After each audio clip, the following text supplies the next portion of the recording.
गहरा। तो अ, आप सबके बीच में स्लाइड आप देख सकते हैं, तो हम शुरू करते हैं। शुरू करेंगे मंगलाचरण के साथ में। मंगलाचरण, जैसे मैंने पिछली बार भी चर्चा किया था, हमारी चर्चा मंगलमय हो और हम इस दिव्य ज्ञान की चर्चा में से कुछ शिक्षा ग्रहण कर सके अपने निजी जीवन के लिए, और भगवत मार्ग में आगे बढ़ सके। इस उद्देश्य के लिए हम भगवान से प्रार्थना करते हुए आगे बढ़ेंगे। तो मैं इसका उच्चारण करूंगा, आप म्यूट रहते हुए ही आप मेरे साथ साथ इसका उच्चारण कर सकते हैं। स्क्रीन पे आप मंत्रों को पढ़ सकते हैं। संस्कृत में भी लिखे हैं और अंग्रेजी भाषा में भी उसको ट्रांसलिटरेट किया है। ओम अज्ञान तिमिरन्धस्य ज्ञानञ्जनशलाकया चक्षुरुन्मीलितं येन तस्मै श्रीगुरवे नमः। श्रीचैतन्यमनोभीष्टं स्थापितं येन भूतले स्वयं रूपा कदा मह्यं ददाति स्वपदान्तिकम्। Next slide.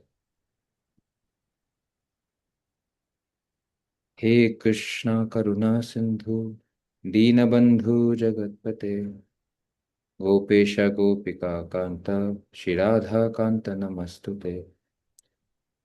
तप्त कांचन गौरांगी श्री राधे वृंदावनेश्वरी वृषभानुसुते देवी प्रणमामि हरिप्रिये। श्री कृष्ण चैतन्य प्रभु नित्यानंद श्री अद्वैत गदाधर शिवासादि गौर भक्त वृंदा। हरे कृष्णा कृष्णा कृष्णा हरे हरे, हरे Ram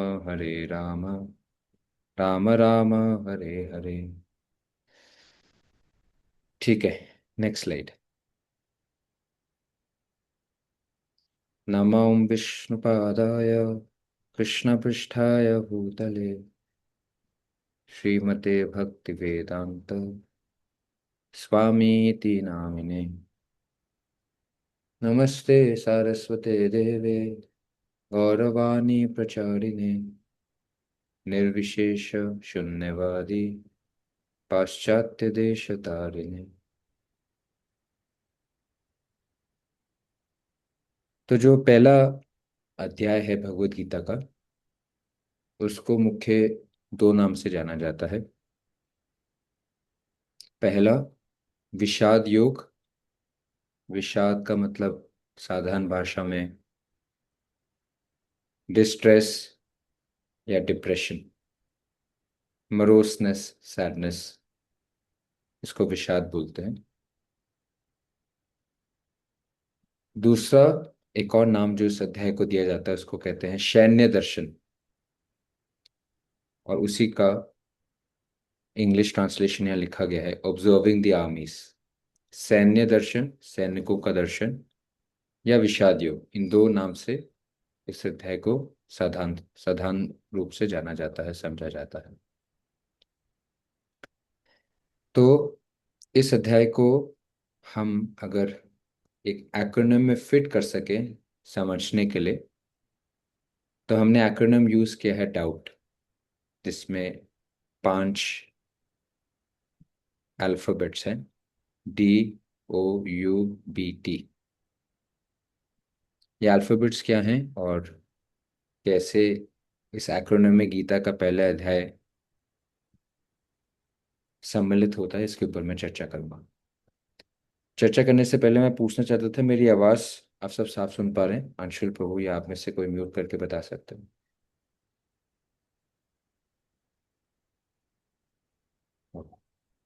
thank you, thank you.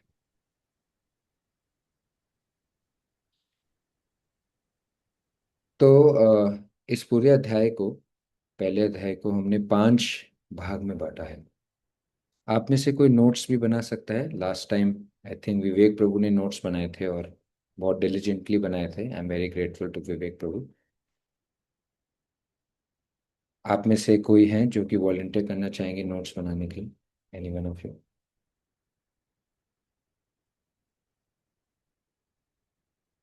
Okay, so will thank Vivek Prabhu to volunteer for this service.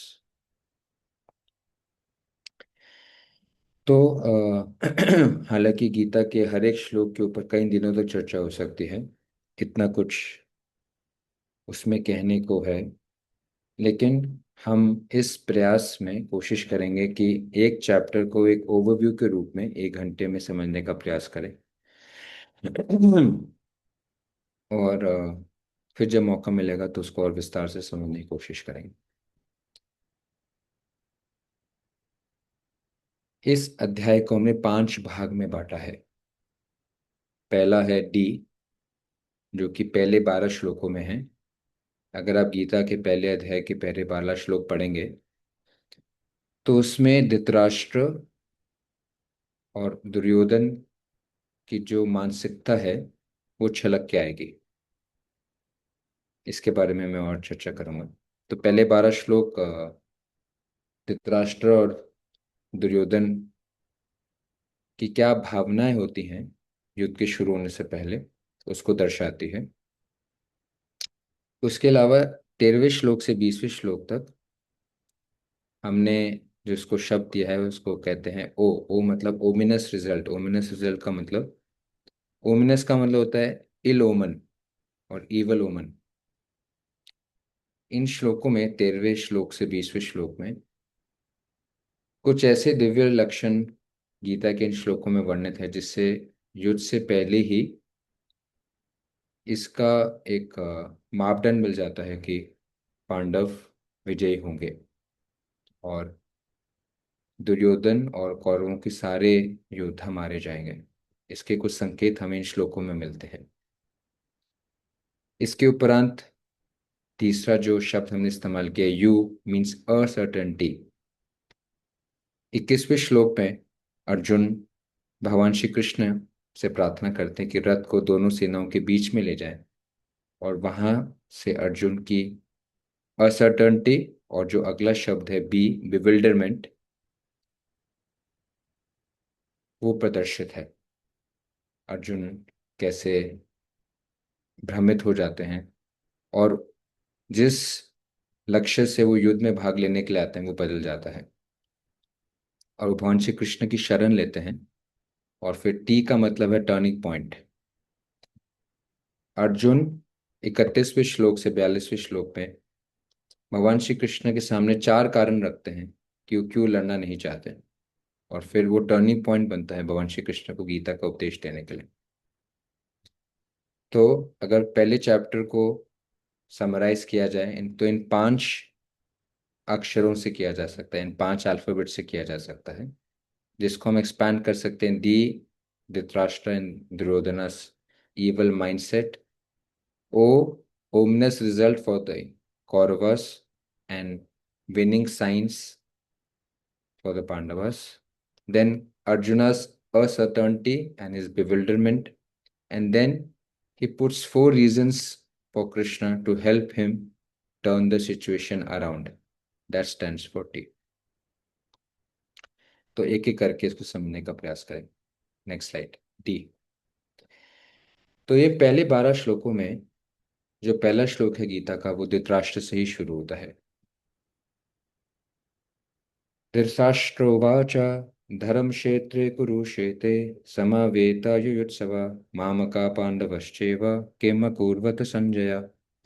तो गीता इस एक श्लोक से शुरू होती है। गीता का पहला श्लोक है जिसमें धृतराष्ट्र संजय से पूछते हैं कि कुरुक्षेत्र जैसे धर्म भूमि में मेरे और पांडु के पुत्र इकट्ठे हुए हैं। इकट्ठे होने के बाद उन्होंने क्या किया, ये पूछने की आवश्यकता नहीं थी, क्योंकि वो दोनों कुरुक्षेत्र में इकट्ठे हुए थे लड़ने के लिए।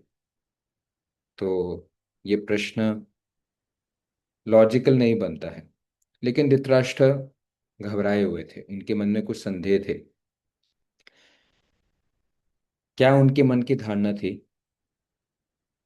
वो ये सोच रहे थे कि वो कोशिश करते थे कि उनके पुत्र जो कौरव हैं वो कैसे विजयी हो सके। पिछले सत्रों में मैंने आपको बताया था कि इतिहास गीता कि ज्ञान को बोलने तक का। तो धृतराष्ट्र हमेशा ये कोशिश करते थे, जो कि पहले ए से लिखाया गया है, desirous, he was always desirous that his sons become the rulers of the whole world, of the whole planet. Naturally, he was the so called king, so he wanted his sons to become the next emperors. Dhritarashtra राज्य कर रहे थे, तो स्वाभाविक उनकी इच्छा थी कि उनके संतान ही आगे जाके राजा बने, पांडवों के पुत्र ने। और इसके लिए उन्होंने बहुत कोशिश की थी कि कैसे पांडवों को मार सके। जब पांडवों का जन्म हुआ और धृतराष्ट्र के घर में उनके 100 पुत्रों को जन्म हुआ, तो सबको एक बात स्पष्ट हो गया कि पांडव के 5 भाई धृतराष्ट्र के 100 पुत्रों से हर तरीके से श्रेष्ठ थे, बल में, बुद्धि में, ऐश्वर्य में, शक्ति में। तो उनकी शक्ति को देखकर दुर्योधन, उनके भाई और धृतराष्ट्र हमेशा ईर्ष्या करते थे कि ना सिर्फ उनका अधिकार है राज्य पर, वो ज्यादा योग्य भी है। तो कोशिश करते थे कि कैसे उनको जान से खत्म कर दिया जाए। पहला प्रयास दुर्योधन ने किया था। दुर्योधन ने सोचा कि इन 5 पांडवों में सबसे शक्तिशाली भीम थे। भीम सारे 100 पुत्रों के ऊपर हावी हो जाते थे। तो दुर्योधन ने क्या किया, एक दिन भीम जी को जहर खिलाया। एक बहुत बड़ा भोजन का आयोजन किया, भीम जी को भोजन खाना पसंद था। तो उस अपने हाथों से उस भोजन में उतना जहर मिला दिया जिससे 100 लोग खा के मर सकते थे। अकेले भीम को मारने के लिए दुर्योधन ने 100 लोगों के अनुसार जहर उस भोजन में डाल के भीम जी को बड़े प्रेम से खिलाया। भीम जी ने उसको खाया, हालांकि बहुत शक्तिशाली थे, उसका प्रभाव तुरंत नहीं हुआ। लेकिन जब वो भोजन के बाद नदी के पास खेलने के लिए गए, खेलने के बाद बाकी सारे बच्चे वापस चले गए, भीम जी उस जहर के प्रभाव के कारण उसी नदी के तट पर जाकर वो बेहोश हो गए। दुर्योधन और उसका जो छोटा भाई था दुशासन, उन दोनों ने योजना बनाई कि वो भीम जी जब मूर्छित हो गए थे, बेहोश हो गए थे, उनके पैरों और हाथों को बांध कर उस नदी में डाल दे। अगर वो जहर से नहीं मरेंगे तो डूब के मर जाएंगे। लेकिन इस पूरे हम घटना से समझ सकते हैं कि धर्मो रक्षिति रक्षता, जो धर्म की रक्षा करता है, धर्म उसकी रक्षा करता है। तो पांडु हमेशा, पांडु और पांडव के पुत्र हमेशा धर्म की रक्षा करते थे, तो धर्म उनकी रक्षा करता था। तो हालांकि उतना जहर जो 100 लोगों को मार सकता अकेले भीम को खिलाया गया, तो भीम बड़ी आसानी से मारे जा सकते थे। उनको हाथ और पैर बांध के नदी में भी डाल दिया। लेकिन भगवान की इच्छा से क्या हुआ कि वो नदी उनको नीचे लोकों में नागलोक तक ले गई। जैसे ही नागलोक पर भीम जी का शरीर जाकर पड़ा, तो सांपों के बीच में जब पड़ा तो सारे सांप जो है वो भीम जी के शरीर को डसने लगे, क्योंकि अचानक ही मनुष्य उनके बीच में आ गया था। भीम जी का शरीर बहते बहते नागलोक तक पहुंच गया और नागलोक के सारे नाग जो है भीम जी को डसने लगे, ये सोचकर कि मनुष्य उनके स्थान पर कैसे आ गए। लेकिन उनके डसने से क्या हुआ कि उनका जहर और जो जहर पौधों से दुर्योधन ने बनाकर भीम जी को खिलाया था, वापस में विरोधाजनक थे, तो एक दूसरे के एंटीडोट थे। उनके दसने से भीम जी का जहर खत्म होने लगा। अचानक भीम जी अपनी मूर्छा से बाहर आ गए, और जैसे ही जागरूक हुए तो उन्होंने देखा आसपास उनके बहुत सारे नाग थे। भीम जी शक्तिशाली थे ही, तो नाग को फेंकने लगे या जमीन में गाड़ने लगे। ऐसे होने लगा कि सारे नागों के ऊपर भीम जी हावी हो गए। तो ये खबर नागलोक के जो मुखिया थे वासुकी, वहां तक पहुंची। वासुकी ने सोचा कि ऐसा कौन सा मनुष्य है जो कि नागलोक में सभी नागों को दमन कर रहा है। तो वासुकी भेंट करने के लिए गए। वासुकी के जो मुख्यमंत्री थे उनका नाम आर्यक था। ये आर्यक की जो पुत्री थी, उनका विवाह कुंती महारानी के पिता शूरसेन से हुआ था।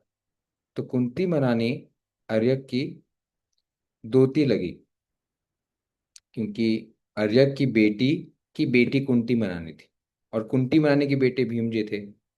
तो जैसे ही अर्यक वासुकी के साथ जब भीम जी से मिलने के लिए गए, उनको पता तो था नहीं, वो तो उस मनुष्य का सामना करने के लिए गए थे जो नागों नागों को परेशान कर रहा था, उनको मार रहा था, फेंक रहा था, जमीन में गाड़ रहा था। तो जब वासुकी के साथ अर्यक ने भीम जी को देखा और पता लगाया कि भीम कौन है, उनको पता चला कुंती के पुत्र, और कुंती तो मेरी ही दोती है, मेरी ही कन्या की कन्या है। तो उनको पता चला कि भीम जी तो उनके नाती हुए। और ये सोचकर सारा गुस्सा शांत हो गया। और अ, उन्होंने अ, भीम जी को बड़े प्रेम से आलिंगन किया, वासुनी की ने भी प्रेम से आलिंगन किया। वो आए भीम को मारने के लिए थे, लेकिन भगवान की इच्छा से पूरी परिस्थिति पलट गई। और फिर अर्यक ने क्या किया, भीम जी की शक्ति और बढ़ाने के लिए उनको एक दिव्य रस पिलाया। और भीम जी की उस रस को पीने से शक्ति 10,000 हाथियों जैसी हो गई। और उसके उपरांत उनकी मदद से भीम जी वापस उस स्थान पे पहुंच गए जहां उनको डुबोया गया था। तो दुर्योधन ने प्रयास किया था भीम को मारने का, लेकिन क्योंकि भीम जी धर्म का पालन कर रहे थे, भगवान श्री कृष्ण के आश्रित थे, तो उनका परिणाम बिल्कुल विपरीत हो गया। उनके मारने का प्रयास क्या था, भीम जी 10,000 हाथियों की शक्ति लेके वापस आए। जब भीम जी ऐसे मारे नहीं गए, तो बहुत षड्यंत्र धृतराष्ट्र और दुर्योधन बना रहा था कि कैसे पांडवों को मारा जाए, उनसे अलग किया जाए। तो उसी एक षड्यंत्र में उन्होंने सोचा कि पांडवों को यहाँ से दूर भेजा जाए, और फिर वहां पर उनको ऐसे मारा जाए कोई प्राकृतिक आपदा से, जिससे ऐसे लगे कि प्रकृति के द्वारा मारे गए। धृतराष्ट्र दुर्योधन का उसमें कोई लेना देना नहीं था। तो उन्होंने सोचा कि दूर एक स्थान है जिसका नाम है वानर वट, वहां पर एक शिव जी का त्योहार होता है। तो उन्होंने जानबूझ के अपने मंत्रियों से सभा में उसका गुणगान करना शुरू कर दिया कि पांडवों की इच्छा कर जाए वहां जाने की। और फिर जब वो मंत्री गुणगान करते थे, तो धृतराष्ट्र भी प्रोत्साहन देते थे पांडवों की वहां पर जाए, उस उत्सव में भाग लें, वहां पर बहुत सुंदर मनोरंजन होगा, पांडवों को बहुत अच्छा लगेगा। तो पांडव तो जाने के इच्छुक हुए, लेकिन उन्होंने देखा कि वो कौरवों को नहीं भेज रहे, पांडवों को भेज रहे हैं उस उत्सव में। अगर उत्सव इतना ही अच्छा होता तो कौरव भी उनके साथ जाते, अगर उनको भी मनोरंजन ही करना होता। लेकिन कौरवों को भेजना नहीं चाहते थे। तो पांडव समझ रहे थे कि कोई इसमें भी षड्यंत्र है। लेकिन धृतराष्ट्र की इच्छा थी, धृतराष्ट्र उनके अ, ताऊ जी के ताऊ जी थे, तो उनके वरिष्ठ थे, तो उनकी अनाज्ञा न करके, उनकी आज्ञा करके वो वानरवत चले गए। और धृतराष्ट्र और दुर्योधन ने एक मंत्री जिसका नाम पुरोचन था, उसको समझाया क्या करना है, कि वो भी उनके साथ वानरवट जाए। वहां पर एक बहुत सुंदर महल बना है, लेकिन वो महल जो है वो आ, उन सब चीजों का बना है जो कि बड़ी आसानी से आग से जल जाती हैं। घी, तेल और लैक को बनाकर वो एक लक्षागृह बनाए, जिसको बड़ी जल्दी आग पकड़ सकते, लेकिन इस तरीके से उसको आ, दिखाया जाए कि पता ना चले कि वो लक्ष्य से बना है। तो विदुर जी के कुछ खुफिया लोग भी रहते थे, तो विदुर जी को पता चल गया कि धृतराष्ट्र की ये योजना है। और जब पांडवों को वानरवट भेजा जा रहा था, तो एक सूत्र भाषा में विदुर जी ने पांडवों को बता दिया धृतराष्ट्र की क्या योजना है। पांडव कुंती बहुत भयभीत हो गए थे, लेकिन जानते थे कि भगवान उनकी रक्षा करेंगे। वानरवट तो गए, पुरोचन भी उनके साथ में गया, पुरोचन ने वो महल भी बनाया, वो महल में रह भी रहे थे, लेकिन जान रहे थे कि धृतराष्ट्र और पुरोचन कभी भी इसको आग से भस्म कर सकता है और हमें भी उसमें जला सकता है। लेकिन विदुर जी पीछे उनका ध्यान रख रहे थे। विदुर जी ने उनके पास एक ऐसे व्यक्ति को भेजा जो उनके लिए सुरंग खोद सकता था। तो बिना पुरोचन को पता चले वो आदमी ने पांडवों के साथ मिलकर एक सुरंग खोद दी, जो कि पीछे वानर वट के पीछे वन में खुलती थी। एक दिन पूर्णिमा का दिन था, जब उनको पता था कि पुरोचन उस घर में आग लगाने वाला है। उसके एक रात पहले ही पुरोचन उस घर में सो रहा था। उसी दिन पूर्णिमा से एक दिन पहले कुंती महारानी ने बहुत सुंदर भोज रखा, और बहुत सारे लोग उस भोजन को स्वीकार करने के लिए आए। तो एक निषाद औरत, उसके 5 पुत्र भी आए। कुंती महारानी ने सबको भोजन कराया, उस निषाद औरत और उसके 5 पुत्रों को भी कराया। और उस कार्यक्रम के बाद सब विश्राम करने लगे। अगले दिन पुरोचन को आग लगानी थी, लेकिन पांडवों को पता था, तो पांडवों ने सोचा वो एक दिन पहले ही अग्नि लगा देंगे, जिसमें ऐसा लगेगा कि पांडव जल के मर गए। तो पांडवों ने, जब पुरोचन विश्राम कर रहा था, पांडव भी विश्राम कर रहे थे, और निषाद औरत उसके 5 पुत्र भी खा के वहीं पर विश्राम कर रहे थे। अब वो सो गए थे तो उनको उठाना ठीक नहीं समझा लोगों ने। और भीम जी ने उस ग्रह को आग लगाकर सब सुरंग से दूर वन के पास चले गए।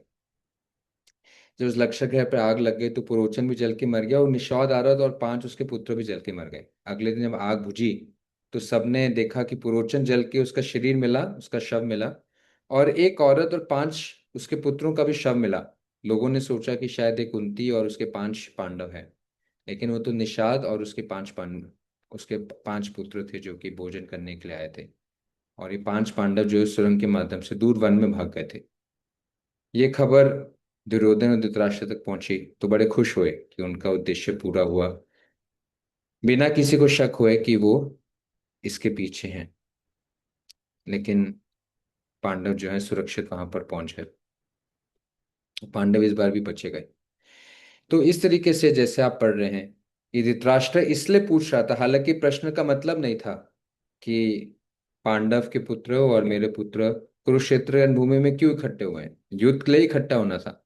लेकिन उनको भय था कि क्या कुरुक्षेत्र के प्रभाव के कारण तो अब वो अपना मन में नहीं बदल देंगे, या भगवान श्री कृष्ण के कारण तो पांडव विजयी नहीं साबित हो जाएंगे।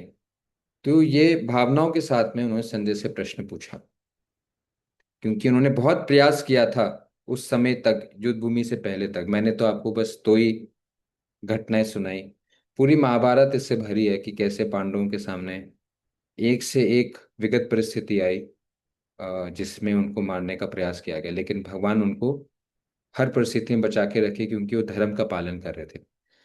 तो इन 12 श्लोकों में हम क्या देखते हैं, आप नेक्स्ट स्लाइड में जाइए। नेक्स्ट स्लाइड में जाइए। तो गीता से हम क्या सीखते हैं? तो अंशुल को जब मैं आपको बोलूं तब आप स्लाइड चेंज कीजिएगा, अन्यथा आप स्लाइड में चेंज कीजिएगा। तो गीता से हम क्या सीखते हैं, इन 12 श्लोकों में क्या सीखते हैं? धर्मो रक्षिता रक्षिति रक्षितः, कि जो धर्म की रक्षा करता है, धर्म का पालन करता है, हर परिस्थिति में धर्म के मार्ग पे चलता है। दिखने में हो सकता है उसके जीवन में बहुत सारी कठिनाई आए, मुश्किलातें आए, लेकिन धर्म हर परिस्थिति में उसकी रक्षा करके उसका पालन पोषण करता है। तो युधिष्ठिर, दुर्योधन के पास पूरे विश्व भर के सभी साधन थे 5 पांडवों को, कुंती मनानी को, द्रौपदी को मारने के लिए, लेकिन धर्म की रक्षा करने के कारण एक भी उनका प्रयास सफल नहीं हो पाया। तो इन 12 श्लोकों में हम ये देखते हैं। इसके अलावा, धृतराष्ट्र की मानसिकता के अलावा, हम दुर्योधन की भी जो आसुरिक मानसिकता है उसके बारे में देखते हैं। अगला स्लाइड।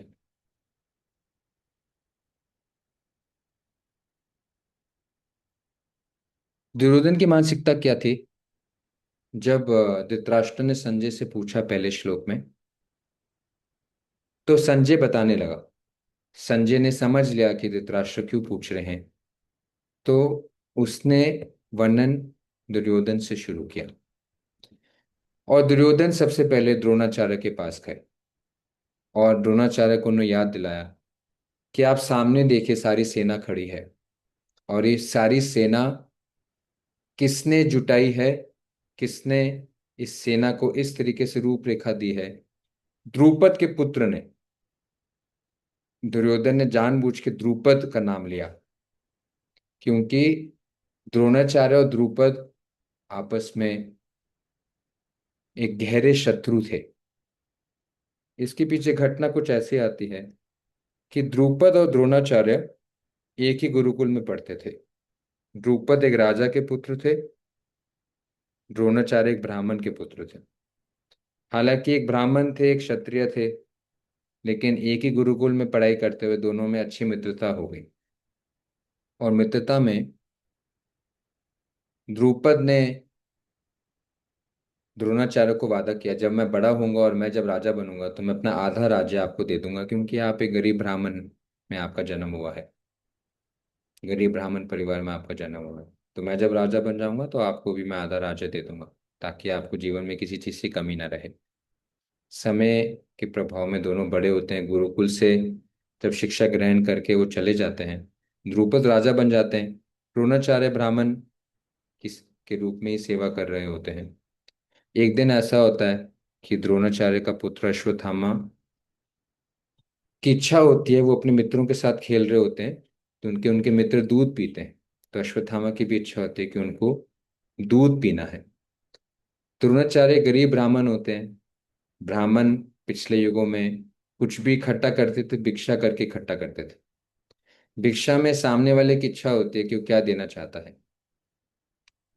तो अधिकांशतः लोग चावल या अन्न के रूप में रोटी या सब्जी दिया करते थे। दूध उनको प्राप्त नहीं होता था। अश्वत्थामा की इच्छा थी, तो द्रोणाचार्य बड़े शोक में आ गए कि मेरा पुत्र दूध चाहता है, लेकिन मेरे पास भिक्षा में कभी दूध तो प्राप्त होता नहीं है, ना मेरे पास कोई धन संपत्ति है, क्योंकि ब्राह्मण जो है वो किसी के यहाँ काम नहीं करते थे। भगवान जो उनको प्रदान करते थे वही वो ग्रहण करते थे। तो द्रोणाचार्य ने सोचा कि जब मैं गुरुकुल में था तो द्रुपद ने मुझे वादा किया था कि वो अपना आधा राज्य दे देगा। मुझे आधा राज्य नहीं चाहिए, मुझे बस एक गाय दान में दे दे। मैं ब्राह्मण हूँ, दान में ले सकता हूँ। तो मुझे अगर गाय दान में मिल जाएगी तो गाय का मैं पालन पोषण करूंगा, तो उससे जो दूध मिलेगा उससे अश्वत्थामा को और हम सबको दूध प्राप्त हो जाएगा। तो द्रुपद के महल में गए, द्रुपद से मिलने के लिए, अपने मित्र से मिलने के लिए, सिर्फ गाय मांगने के लिए। तो जब सैनिकों ने पूछा कि आप कौन हैं, तो गरीब ब्राह्मण देखते हुए द्रोणाचार्य ने कहा कि मैं द्रुपद का मित्र हूँ। सैनिकों को विश्वास नहीं हुआ। उन्होंने जब संदेश द्रुपद के पास पहुंचा तो द्रुपद भी शर्मिंदा हो गए कि वो इतने बड़े राजा, महाराजा, उनके एक गरीब ब्राह्मण मित्र। तो उन्होंने अपनी मित्रता को निभाने से मना कर दिया। उन्होंने कहा कि मैं किसी ऐसे ब्राह्मण का मित्र नहीं हूँ। तो सैनिकों ने द्रोणाचार्य को बेइज्जत करके वापस भेज दिया कि तुम झूठे हो, तुम राजा के मित्र कैसे हो सकते हो? राजा का मित्र तो राजा ही होता है, कोई गरीब ब्राह्मण नहीं होता है। तो द्रोणाचार्य को बहुत बेइज्जती महसूस हुई और उनको महसूस हुआ कि द्रुपद ने अपना वादा तोड़ा। तो इस बेइज्जती में वो जीवन जी रहे थे। तो जब वो कौरवों के गुरु बने, उन्होंने अ, धृतराष्ट्र के 100 पुत्रों और पांडवों के 5 पुत्रों को प्रशिक्षण किया। जब गुरु दक्षिणा की बात आई तो उन्होंने ये गुरु दक्षिणा रखी कि आप द्रुपद को परास्त करके मेरे सामने लाएं, क्योंकि आधा राज्य द्रुपद ने मुझे देने का वादा किया था लेकिन दिया नहीं, ने वादे से ठुकराया। तो पहले दुर्योधन और 100 उसके भाई गए, लेकिन बड़ी आसानी से द्रुपद से हारे गए। फिर अर्जुन और 5 पांडव गए और द्रुपद को हराकर बंदी बना के द्रोणाचार्य के सामने लाया, और द्रोणाचार्य ने द्रुपद से आधा राज्य ले लिया। जब द्रुपद ऐसे जलील हुआ तो द्रुपद ने क्या किया, एक यज्ञ किया, जिस यज्ञ में एक ऐसे पुत्र की प्राप्ति करना चाहिए जिससे द्रोणाचार्य का वध हो जाए। उस यज्ञ में 2 संतान की उत्पत्ति हुई। एक का नाम द्रौपदी था और एक का नाम धृष्टद्युम्न था। धृष्टद्युम्न का जन्म ही हुआ था द्रोणाचार्य को मारने के लिए। द्रोणाचार्य को इस बात का पता था, लेकिन फिर जब धृष्टद्युम्न बड़ा हुआ तो अपने अ, शिक्षा प्राप्त करने के लिए वो भी द्रोणाचार्य के पास ही गया। द्रोणाचार्य जानते थे कि धृष्टद्युम्न का जन्म ही मुझे मारने के लिए हुआ है, लेकिन वो कर्तव्यबद्ध थे कि जो भी मेरे पास आएगा, जो योग्य शिष्य होगा, उसको मैं शिक्षा प्रदान करूंगा। और जानते हुए कि धृष्टद्युम्न उन्हीं को मारने के लिए शिक्षा प्राप्त कर रहा है, द्रोणाचार्य फिर भी अपने कर्तव्य का पालन करते हुए धृष्टद्युम्न को शिक्षा दी। और धृष्टद्युम्न ने ही सारी सेना को इकट्ठा करके उसको एक उसको एक आयोजना में व्यवस्थित किया था। तो जब संजय वर्णन करते हैं दुर्योधन का, तो बताते हैं दुर्योधन द्रोणाचार्य के पास जाते हैं और बोलते हैं, देखो, ये द्रुपद पुत्र ने ही सारी सेना को इकट्ठा किया है, ताकि द्रोणाचार्य गलती से भी पांडवों के प्रति स्नेहशील ना हो और पूरे वेग से लड़े, ताकि दुर्योधन हारे नहीं। फिर उसके बाद अगले स्लाइड आंसर। जैसे उन्होंने द्रोणाचार्य के ऊपर उनका संदेह था, ऐसे भीष्म पितामह के ऊपर भी संदेह था, क्योंकि वो जानते थे भीष्म पितामह के को पांडव ज्यादा प्रिय थे कौरवों के मुकाबले। तो भीष्म पितामह भी बढ़ चढ़ के लड़े। तो जब उन्होंने सेना का वर्णन शुरू किया, तो हालांकि भीष्म पितामह सेनापति थे, कमांडर इन चीफ थे, लेकिन उन्होंने वर्णन द्रोणाचार्य से किया। द्रोणाचार्य ब्राह्मण थे, भीष्म पितामह क्षत्रिय थे। तो ब्राह्मण को पहले करना स्वाभाविक था, लेकिन जानबूझकर द्रोणाचार्य को भी पहले इसलिए गिना ताकि भीष्म पितामह समझे कि अ, ना द्रोणाचार्य पांडु के प्रति स्नेहशील हो, ना भीष्म पितामह। ऐसी द्रोणाचार्य, भीष्म पितामह और फिर दुर्योधन ने विकर्ण का नाम लिया जब वो अपने सेना का वर्णन करने लगा। जब द्रौपदी का वस्त्र हरण हो रहा था, तो 100 कौरव भाई में एक ही भाई था जिसने उस वस्त्र हरण का विरोध किया था। 99 भाइयों ने नहीं किया था, और जो एक भाई था उसका नाम विकर्ण था। तो जब दुर्योधन द्रोणाचार्य के पास गए, उनको वो व्यंग खींच रहे थे, भीष्म पितामह के वो व्यंग खींच रहे थे, और उन्होंने जब अपने सेना का वर्णन किया तो द्रोणाचार्य से शुरू किया, भीष्म पितामह से शुरू किया। तो हालांकि विकर्ण की शक्ति ना द्रोणाचार्य के समान थी, ना भीष्म पितामह की शक्ति थी के समान थी, लेकिन जानबूझ के भीष्म पितामह द्रोणाचार्य के साथ विकर्ण का नाम लिया ताकि विकर्ण को वो तथाकथित आदर दिखा सके और उसको पांडवों की सेना की तरफ जाने से रोक सके, क्योंकि उनको पता था विकर्ण जो है कहीं ना कहीं अंदर से जान रहा था कि पांडव सही है और कौरव भाई गलत है। तो ऐसे इन 12 श्लोकों में धृतराष्ट्र की आ, आसुरिक मानसिकता और दुर्योधन की आसुरिक मानसिकता से गीता के पहले 12 श्लोक की शुरुआत होती है, जिसको हमने डी लेटर से संबोधित किया है, धृतराष्ट्र एंड दुर्योधनस माइंडसेट। नेक्स्ट। इसके बाद दुर्योधन अपनी सेना का गुणगान करने लग जाता है, जिसमें कर्ण, कृपाचार्य, अश्वत्थामा का वर्णन करता है, और फिर पहले व्यंग खींचता है और फिर भीष्म पितामह की तारीफ करता है, ताकि किसी रूप से भी ना द्रोणाचार्य ना भीष्म पितामह अपने युद्ध में पांडवों के सामने जो है वो कमजोर पड़े, अपने स्नेह के कारण कमजोर पड़े। तो इस तरीके से पहले 12 श्लोकों में धृतराष्ट्र और दुर्योधन की जो ईवल माइंडसेट है वो हमें गीता के पन्नों में पढ़ने को मिलती है। अगला। नेक्स्ट। तो पहले 12 श्लोकों में हमने देखा कि धृतराष्ट्र ने प्रश्न क्यों पूछा था, कैसे वो हमेशा पांडवों को मानना चाहते थे लेकिन कभी सफल नहीं हुए। इसलिए उनको संदेह था कि कुरुक्षेत्र धर्म क्षेत्र में युद्ध हो रहा है, तो इससे क्या परिणाम के ऊपर कोई प्रभाव तो नहीं पड़ेगा। तो पहले धृतराष्ट्र की मानसिकता की हमने चर्चा की, और फिर दुर्योधन की मानसिकता की ऊपर चर्चा की कि वो चाहता था कि ना भीष्म पितामह, ना द्रोणाचार्य, ना कृपाचार्य जो पांडवों को ज्यादा प्रेम करते थे, वो इस युद्ध में किसी रूप से भी कोई कमी दिखाएं। तो ये 12 श्लोकों में हमें पढ़ने में आता है।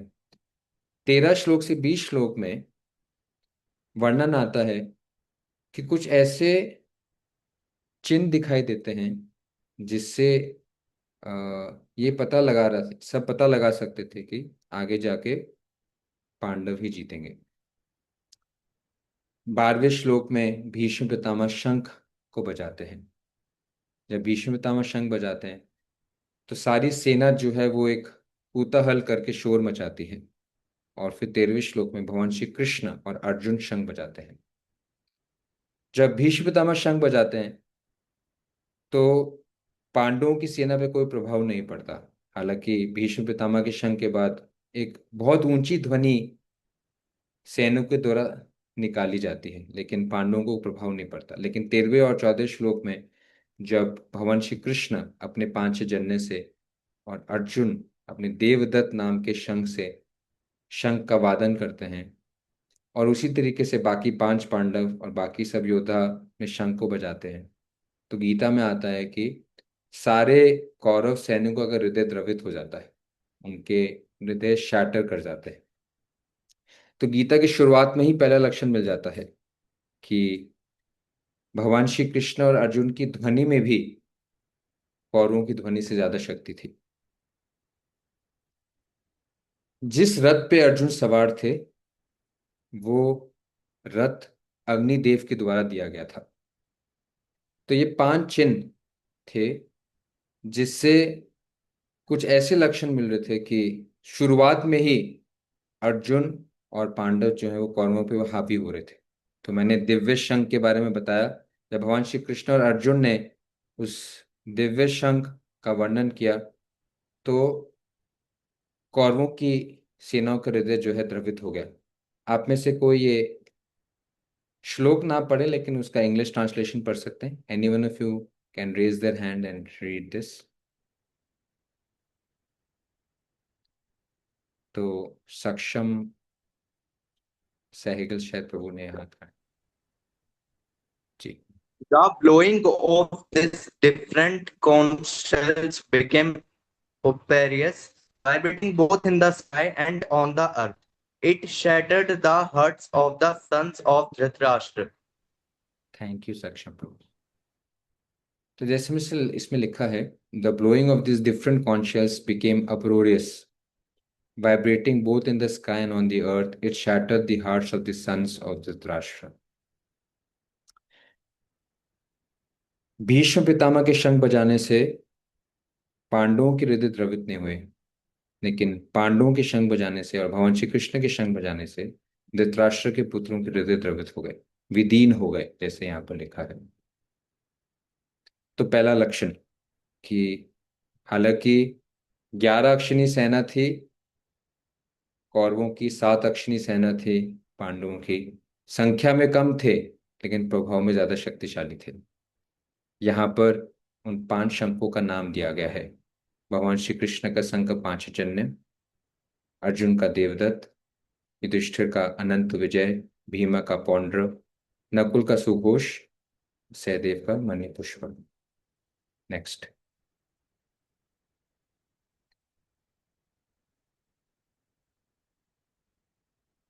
महाभारत में हम पढ़ते हैं कि जब पांडव लक्षागृह से भी बच के बाहर आ गए और सबको पता चल गया कि वो सुरक्षित हैं, तो धृतराष्ट्र और उनके 100 पुत्र बड़े हैरान हो गए कि उनकी योजना विफल कैसे हो गई। उनको समझ नहीं पाए कि वो पांडव बचे कैसे गए। उनको पता नहीं था कि कैसे विदुर जी ने पांडवों को सचेत कर दिया था और कैसे वो सुरंग से निकल गए थे, तो बहुत हैरान थे। एनी हाउ, जब 5 पांडव वापस आ गए हस्तिनापुर में, तो ये निर्णय हो गया कि उनको जो है आधा राज्य दे दिया जाए, और धृतराष्ट्र ने उनको आधा राज्य दे दिया। जब आधा राज्य में पांडव राज्य कर रहे थे, तो एक दिन अर्जुन और भगवान श्री कृष्ण एक दिन वन में जाते हैं, तो उनको अग्निदेव से भेंट होती है।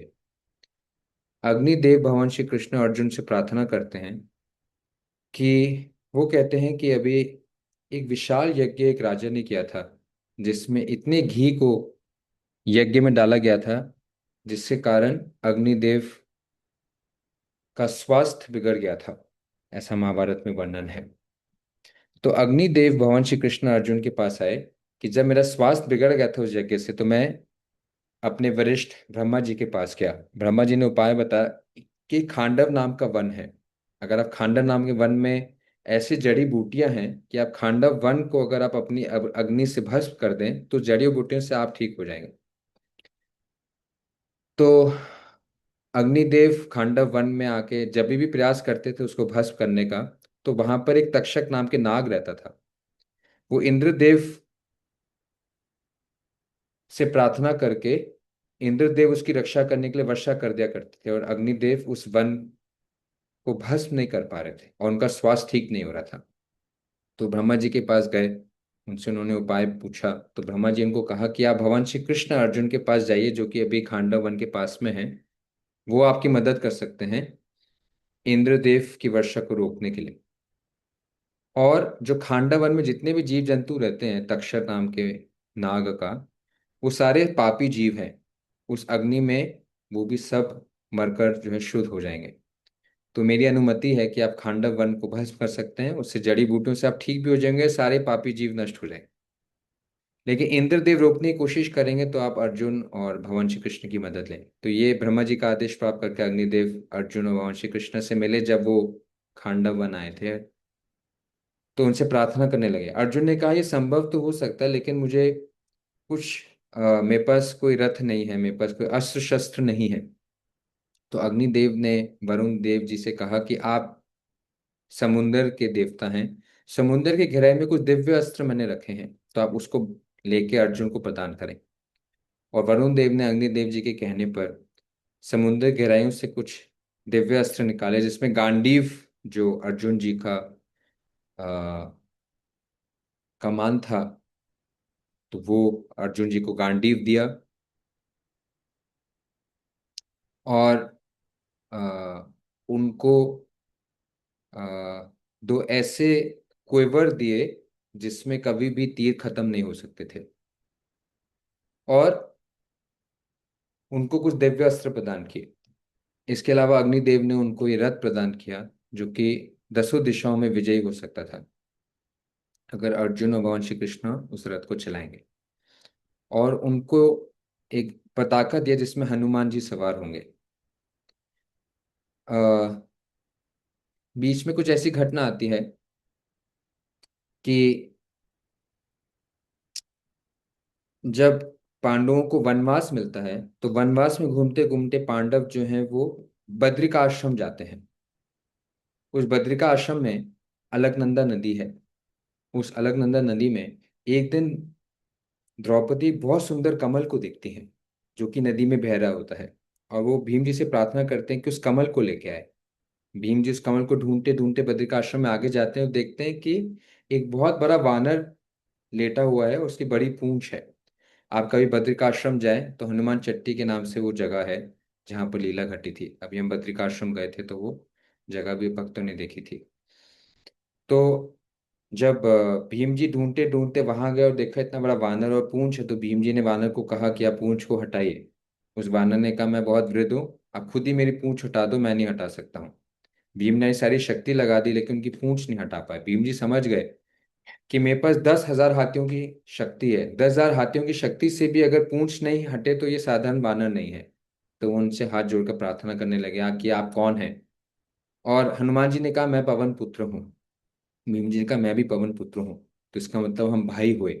और भीम जी ने हनुमान जी के की वंदना की और हनुमान जी ने भीम जी को आलिंगन किया बड़े भाई होने के नाते। और फिर भीम जी ने कहा कि जब आपका युद्ध होगा तो मैं आपकी पताका में सवार हूंगा, ताकि जब आप लड़ते हुए अपनी चीख निकालेंगे तो उसमें मेरी चीख भी जुड़ जाएगी। और उस चीख से क्या होगा कि सामने वाले सारे योद्धाओं का हृदय जो है वो विदीन और द्रवित हो जाएगा, वो भयभीत हो जाएंगे, और फिर भयभीत हृदय के योद्धा को हराना आसान हो जाएगा। तो ये मैं आपकी सेवा करूंगा जब आपका युद्ध होगा आपकी पताका में सवार होकर। और उसी तरीके से जो है वो हनुमान जी उनकी पताका पे सवार थे। अग्निदेव से उनको ऐसा रथ प्राप्त था जो कि दशों दिशाओं में विजयी था। अग्निदेव के कारण वरुण जी ने उनको गांडीव धनुष दिया था। दो ऐसे कुंवर दिए थे जिसमें अनगिनत तीर थे। और उनको दिव्य अस्त्र शस्त्र दिए थे। तो ये सारी चीजें दिखा रही थी कि हालांकि वो संख्या में कम थे लेकिन वो अ, कौरवों से ज्यादा प्रभावशाली। तो सबसे महत्वपूर्ण जो चीज थी, नेक्स्ट स्लाइड, कि उनके रथ पे स्वयं भगवान श्री कृष्ण थे। जब युद्ध शुरू होने वाला था तो दोनों सेनाओं को मौका मिलता था कि वो पूरे विश्व भर के राजाओं को अपने पक्ष के लिए प्रभावित कर सकें। तो दुर्योधन भी प्रयास कर रहा था, युधिष्ठिर भी प्रयास कर रहे थे। तो युधिष्ठिर ने अर्जुन को भेजा भगवान श्री कृष्ण को अपने पक्ष में लाने के लिए, साथ साथ दुर्योधन भी भगवान श्री कृष्ण के पास गया। दुर्योधन भगवान अर्जुन से पहले पहुंच गया। भगवान श्री कृष्ण विश्राम कर रहे थे तो दुर्योधन भगवान के सर पे के पीछे खड़ा हो गया।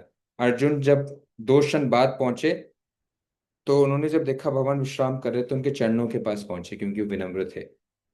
जब भगवान नींद से उठे तो उनकी नजर पहले अर्जुन पे पड़ी।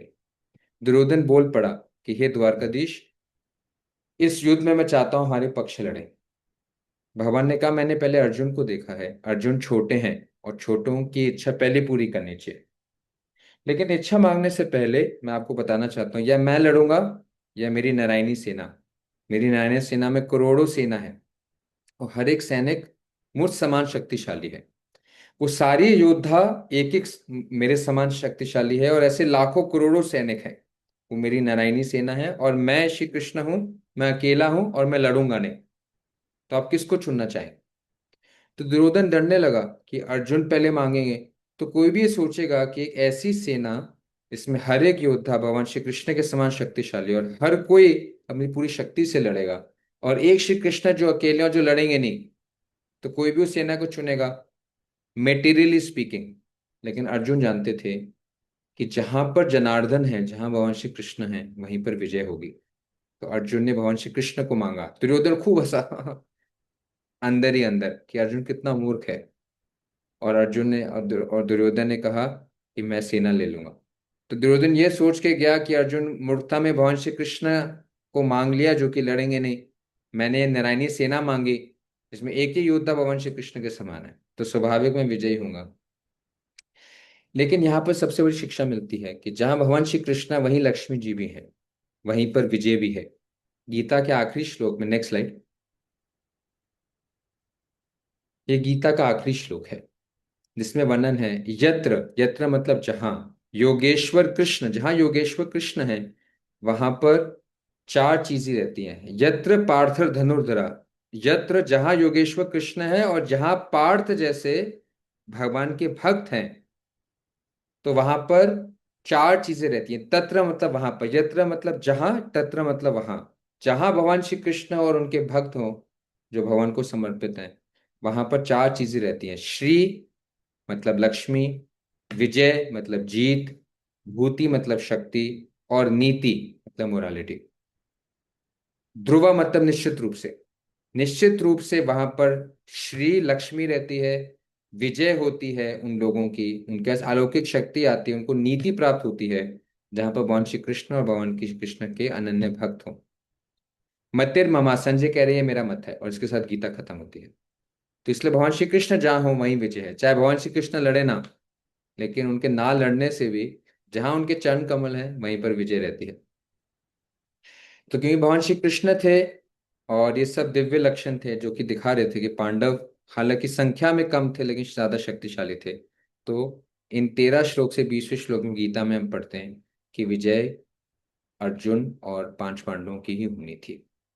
तो इसमें हम क्या सीखते हैं? विजडम। आप में से कोई इसको पढ़ना चाहेगा? जो भी हमने शेयर किया आप इसको पढ़ भी सकते हैं, कोई हाथ खड़ा करें, उसको पढ़ सकते हैं।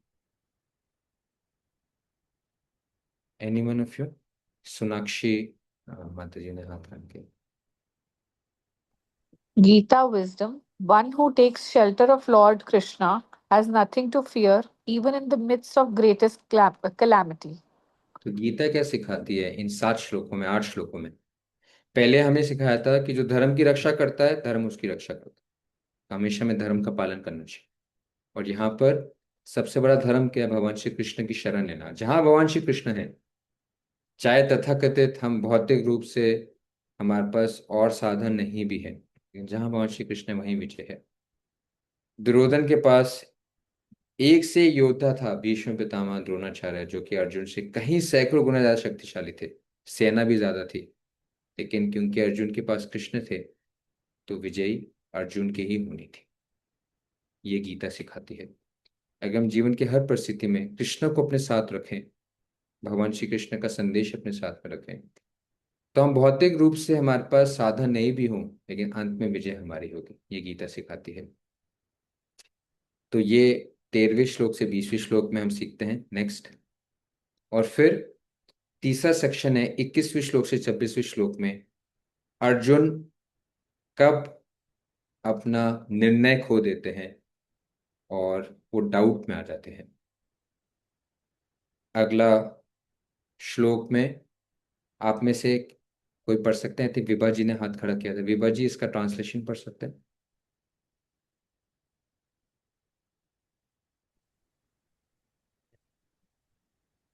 Arjun said, O infallible one, please draw my chariot between the two armies, so that I may see those present here who desire to fight and with whom I must contend in this great trial of arms.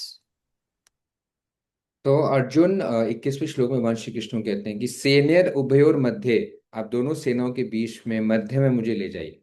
मैं देखना चाहता हूँ कि कौन कौन लड़ने के लिए आए। और जब अर्जुन देखते हैं अपने ही सबसे आदरणीय गुरु को, द्रोणाचार्य को, अपने सबसे आदरणीय भीष्म पितामह को, कृपाचार्य को और अपने सब भाइयों को, तो वो भ्रमित हो जाते हैं। तो गीता में क्या सिखाती है नेक्स्ट? आप में से कोई पढ़ना चाहेगा इसमें से? कोई हैंड रेस करके? Anyone like to read? Nidhi, Nidhi ji पढ़ सकते,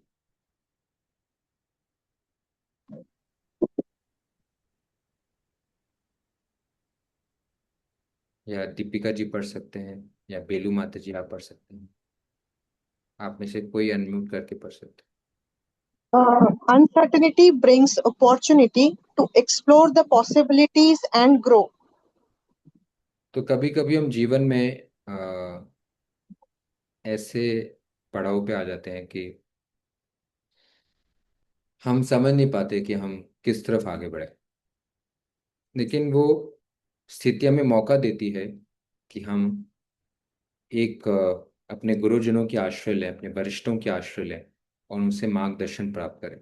क्योंकि जब हम किसी असर्टनिटी या किसी बिविल्डरमेंट में आते हैं, तभी हम सोल्यूशन सीख करते हैं। So it helps us explore possibilities under the guidance of our spiritual masters and our superiors who know more and better than us, and by their guidance walk the path of righteousness and victory. Arjun के साथ भी ऐसे हुआ। वो भ्रमित हुए, तभी भगवान श्री कृष्ण को मौका मिला गीता पढ़ने का। तो 21 के 26 श्लोक में उनकी उनका ये डाउट क्रिएट होता है, और फिर वो बेविल्डर होके एंजाइटी में आ जाते हैं, विषाद में आ जाते हैं। जैसे हमने कहा था, इस अध्याय का नाम विषाद योग है। Next slide. और विषाद के कारण जब कोई एंजाइटी में आ जाता है, तो उसके अंदर कुछ नेचुरल सिम्टम्स आते हैं जो अर्जुन के साथ भी घटित हुए। आप में से कोई पढ़ना चाहे? जिसने हाथ खड़ा किया था, आई थिंक रिंकी माता जी। Okay. आप अनम्यूट करके पढ़ सकते हो। हरे कृष्णा। हरे कृष्णा। जी जी, पढ़िए please. Limbs squaring, mouth drying up, the whole body trembling, hair standing on end, Gandiva slipping from hand, skin burning, legs not able to stand, mind is reeling. तो हम देखते हैं कि जब हम बहुत परेशान हो जाते हैं, तो कभी कभी हमारा शरीर भी कांपने लग जाता है, मुंह सूख जाता है, कभी कभी किसी के बाल खड़े हो जाते हैं, हाथों में पसीना आ जाता है, कभी त्वचा जलने लगती है, हम खड़े नहीं हो पाते, मन परेशान करने लगता है। तो अर्जुन के साथ भी ऐसा ही हुआ। और फिर अर्जुन के जीवन में टर्निंग पॉइंट आया कि उन्होंने भगवान श्री कृष्ण की शरण ली और 4 कारण रखे। नेक्स्ट नेक्स्ट नेक्स्ट 27वें श्लोक से 47वें श्लोक में 4 कारण रखे। नेक्स्ट, ये 4 कारण रखे कि क्यों वो एक भ्रम में आ रहे हैं। पहला, कंपैशन। उनको लग रहा था कि मैं कैसे आ, वो तीर अपने बड़ों के ऊपर चला सकता हूँ जिनकी मैं पूजा करता था, जैसे मेरे पिता महा भीष्म देव या मेरे गुरु द्रोणाचार्य, जिनसे मैं बहुत प्रेम और स्नेह करता हूँ। तो कंपैशन, अपने भाइयों के साथ में, अपने सारे रिश्तेदारों के साथ में मैं उनको कैसे मार सकता हूँ। इन सब का उत्तर भगवान अगले अध्याय में और आगे वाले अध्यायों में देंगे। तो कंपैशन कि मैं कैसे उनको जान से मार सकता हूँ, उनका वध कर सकता हूँ। पहला, आप ये 4 पॉइंट याद रखिएगा। इन चारों पॉइंट का भगवान उत्तर अगले अध्याय में देंगे। दूसरा, अगर मैं वध भी कर देता हूँ, अगर मैं राजा भी बन जाऊंगा, तो ऐसे राज्य को मैं सुखपूर्वक भोग नहीं पाऊंगा, क्योंकि ऐसा राज्य मेरे ही रिश्तेदारों के खून से अ, भीगा होगा। तीसरा, अगर मैं अपने रिश्तेदारों का वध करूंगा, तो क्या मुझे पाप का भागीदारी नहीं बनना पड़ेगा? अपने भोग के लिए अगर मैं किसी के ऊपर हिंसा करता हूं, तो वो निश्चित रूप से पाप है। तो क्या मुझे पाप का भुगतान नहीं करना पड़ेगा? और चौथा, अगर हमारे कुल के सारे ही लोग मर जाएंगे, तो कुल के जो अ, महत्वपूर्ण रीति और रिवाज हैं, जैसे पिंडदान, वो कौन करेगा? जब कोई भी पुरुष नहीं रहेगा हमारे कुल में, तो हमारा श्राद्ध कौन करेगा, पिंडदान कौन करेगा? इसका मतलब गीता से सीखते हैं श्राद्ध और पिंडदान का बहुत महत्व है, और हमें अपने अ, पूर्वजों के लिए उसको निश्चित रूप से पालन करना चाहिए। तो ये 4 कारण अर्जुन रखते हैं, और इसके साथ अ, गीता का यह अध्याय समाप्त होता है, और फिर भगवान श्री कृष्ण अगले अध्याय में इसके उत्तर देंगे। तो हमें गीता क्या सिखाती है? जब ऐसी परिस्थिति आती है, तो संसार ऐसी परिस्थितियों का सामना नहीं करना चाहता, वो ऐसी परिस्थितियों से बचता है। लेकिन गीता में सिखाती है ऐसी परिस्थितियों से बचना नहीं है, सीखना है। और किनसे सीखना है? एक प्रामाणिक गुरु, या हमसे जो वरिष्ठ हैं ज्ञान में, उम्र में, जो हमारे हितैषी हैं, उनकी शरण लेकर उनसे सही शिक्षा प्राप्त करके उन परिस्थितियों का सामना करें। तो परिस्थितियों से भागना ये संसार सिखाता है, उससे छुपना संसार सिखाता है, उसका सामना और उससे सीखना गीता सिखाती है। और अर्जुन की परिस्थिति से हम क्या सीखेंगे, ये हम अगले सत्र में चर्चा करेंगे। तो आप सबका इस सत्र में जुड़ने का बहुत बहुत धन्यवाद। Hare Krishna. Thank you very much. ग्रंथराज श्रीमद् भगवत गीता की आप सब सुंदर श्रोतागण की निताई गौर प्रेमानंदे। Thank you very much.